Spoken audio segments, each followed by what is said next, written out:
Sí, yo quiero mencionar, Paula, Claudio, no por un espíritu especialmente conspirativo, ni porque considere que a esta hora de la mañana lo pertinente es comentar libros, pero quiero hacer mención nomás a un libro que se ha citado mucho en las últimas horas para tratar de explicar lo que está ocurriendo en Chile, y fue el libro que escribió el año 2007 la periodista canadiense Naomi Klein, a propósito de las consecuencias de un desastre natural que se produjo en Estados Unidos y que se convirtió rápidamente en un bestseller mundial. Entre paréntesis, Naomi Klein en las últimas horas en su cuenta de Twitter y en castellano manifestó su solidaridad con las personas que se estaban manifestando en nuestro país. Bueno, el libro se llama La doctrina del shock, y lo que hace el libro, por un lado, es describir el modo en que el sistema capitalista utiliza los desastres naturales para poder radicalizar su presencia en la sociedad.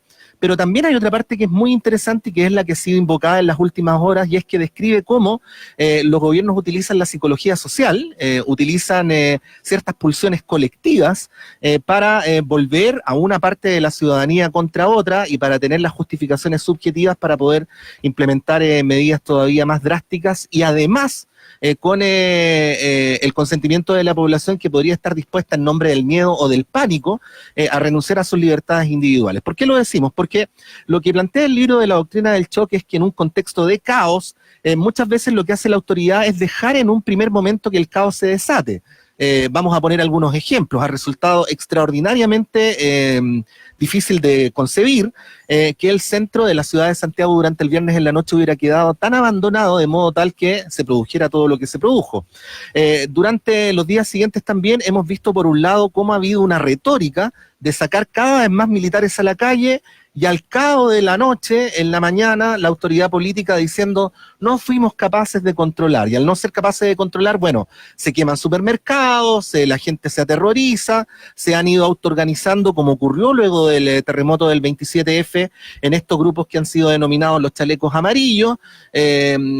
Hay ciertos mecanismos de difusión de ciertos sentidos comunes que hacen que ahora la gente efectivamente se esté vistiendo así. O sea, ayer, desplazándome desde el aeropuerto en un viaje bastante sinuoso rumbo a mi casa, me tocó estar, por ejemplo, en Quilicura, donde había decenas de hombres en determinadas villas organizados con palos en la mano para impedir los supuestos saqueos que iban a llegar, y efectivamente vestidos de chalecos amarillos. Todas estas situaciones hacen que empecemos a escuchar en horas como estas a personas que dicen, sí, estamos a favor de las protestas, pero el vandalismo ha sido demasiado y esto tiene que detenerse. Bueno, ese es el germen que, según el libro La doctrina del shock, puede ir terminando generando las condiciones para que un sector de la población apoye medidas de mano dura todavía mayores que las que hemos visto en las últimas horas. Es necesario tratar de analizar cuál ha sido el derrotero político-comunicacional del gobierno, que ha tenido un solo hilo conductor, que ha sido el de la inflexibilidad en señalar el vandalismo completamente descontextualizado de las demandas políticas que le dieron origen. Y ayer vimos al presidente Piñera radicalizando esto. No es casual que el presidente haya dicho que estábamos en guerra rodeado de militares. Y imaginamos que lo hacen no solamente en nombre de determinados principios, sino en nombre de un diseño. Vaya a ser, no quiero ser paranoico, solo estoy hablando de libros, ¿no?, que el diseño coincida con la doctrina del shock de Naomi Klein, y que efectivamente la palabra guerra, que obviamente se asocia a desasosiego y a miedo, se empieza a repetir sucesivamente en las próximas horas para que, ojalá no ocurra, toco madera, pero que cuando el día de mañana o pasado mañana, cuando sigamos cubriendo lo que está ocurriendo en Chile, lo hagamos en un contexto todavía más grave que el que está sucediendo a esta hora de la mañana. Hay que tener cuidado con esto porque las cosas no ocurren al azar, siempre hay diseños políticos, y siempre cuando se dice algo es porque se quiere llevar una determinada situación política hacia alguna parte. Bueno, y cuando el presidente anoche dice estamos en guerra, uno se puede preguntar legítimamente ¿contra quién? ¿Contra quién es esta guerra? ¿Contra los propios chilenos? Se reinstala de nuevo la tesis del enemigo interno, que ya sabemos que tanta oscuridad trajo a este país. Quizás ya el enemigo interno no es el marxismo internacional como lo fue en los años 70, ahora es la delincuencia, pero hay un problema que no se aclara y se mete en un mismo saco, entre comillas, de la delincuencia, a quienes están efectuando los saqueos, con quienes se están legítimamente manifestándose socialmente en las calles. Entonces se mete a todos en un mismo saco y es ese entonces el enemigo interno con el cual se está llevando esta guerra. Son preguntas que uno se hace luego de declaraciones como la de anoche. Y en la historia de nuestro país y en la historia reciente, ni siquiera nos tenemos que ir siglos tan atrás, el enemigo interno ha cambiado, Claudio, se ha disfrazado de diferentes ideologías, de diferentes adjetivos calificativos, en este caso denostativos, para poder dar validez a lo que viene después, que esperamos en este caso se detenga antes, no podemos decir otra cosa, pero basta con recordar un poco lo que ha pasado en nuestro Chile. No sé, ayer nos recordábamos de la revolución de la Tauta, de cómo se fueron dando también estas cosas y que el enemigo interno ha ido cambiando de nombre. En algún minuto fue el marxismo, hoy día en una política mucho más desideologizada a nivel ciudadano. Bueno, ese no es un calificativo que alcanza para poder cubrir a los manifestantes de esta semana, pero la delincuencia tampoco es casual, sea una de las preocupaciones y no una de las preocupaciones. La primera preocupación evidenciada por chilenas y chilenos, la que sea ocupada por el gobierno para enfrentarla.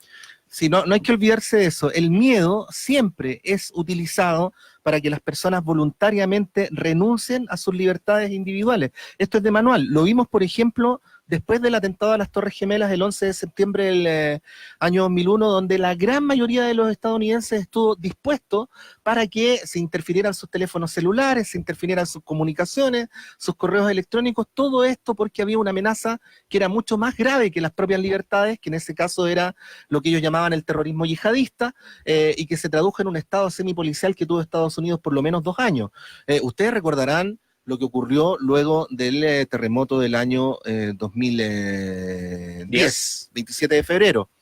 Hay una imagen que me quedó grabada. Una señora, una anciana completamente inofensiva, una abuelita como la de todos nosotros, parada con un cuchillo carnicero en la puerta de su casa, esperando a quienes eventualmente iban a llegar a saquear. Y aquí hay un actor que es fundamental para la construcción de estos climas, que lo siento, pero tenemos que mencionarlo, que son los medios de comunicación. Nosotros hemos visto durante las últimas 48, 72, 96 horas, algunos medios que han tratado de cubrir ponderada y contextualizadamente lo que está ocurriendo, pero otros que se han concentrado absolutamente en el vandalismo, que generan sentimientos amplios sobre la población, sin que necesariamente haya una justificación de carácter estructural para eso. Y bueno, en nombre de ese tipo de coberturas mediáticas es que efectivamente la gente se asusta y empiezan a ocurrir cosas como las que yo les describí ayer que ocurrían en la calle Pedro Fontoa. ¿Cuál era el antecedente concreto que tenían esos vecinos que efectivamente iba a llegar una turba a saquear su villa? Bueno, no me bajé a preguntarles, pero esa es una escena que muy seguramente se repitió por decenas ayer en la ciudad de Santiago y que, insistimos, vuelve a habitantes de la ciudad contra otros habitantes de la ciudad cuando, en principio, el tema o los temas que dieron origen a esta movilización son temas que son padecidos por el conjunto de la población y que por lo tanto desde el punto de vista político no deberían dar lugar a confrontaciones. Sí, acá hay que aclarar que aquí no estamos diciendo que no hayan existido hechos de este tipo durante la jornada de ayer, porque efectivamente lo hubo. El tema es que fue en sectores focalizados que fácilmente se pudieron haber prevenido o solucionado esos problemas con un trabajo adecuado de las fuerzas que supuestamente están en estos momentos en las calles para garantizar la, entre comillas, seguridad de las personas. 9.000 efectivos uniformados entre integrantes del ejército y de carabineros y que fueron incapaces de resolver esta situación durante los últimos 2 días. ¿Qué es lo que hay aquí? Inoperancia,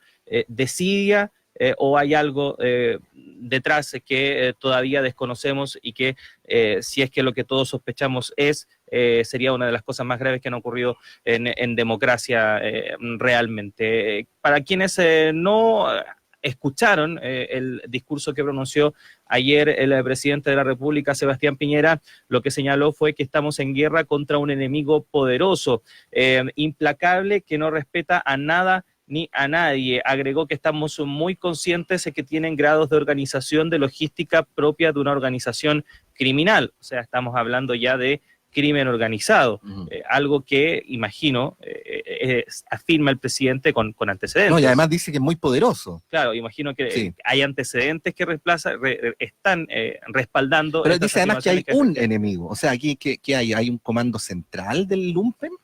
hay un alto mando que se reúne en algún lugar y que dice quememos un supermercado en Huechuraba, quememos una fábrica en San Bernardo, así al estilo de Ciudad Gótica. O sea, él está hablando de un enemigo. ¿Cuál es ese enemigo? Pero me lo pregunto en serio, o se lo pregunto al presidente en serio. ¿Cuál es ese enemigo? Y si lo tienen identificado, ¿por qué no han actuado? ¿Por qué no han actuado? O a quién se le declara la guerra también, ¿no? A esas manifestaciones, al descontento social, a las protestas que fueron en casi todo el país pacíficas durante casi todo el día. Nosotros podíamos verlo, hicimos un recorrido ciudad a ciudad. Son muchas preguntas las que quedan después de una declaración como la entregada ayer por el presidente Piñera.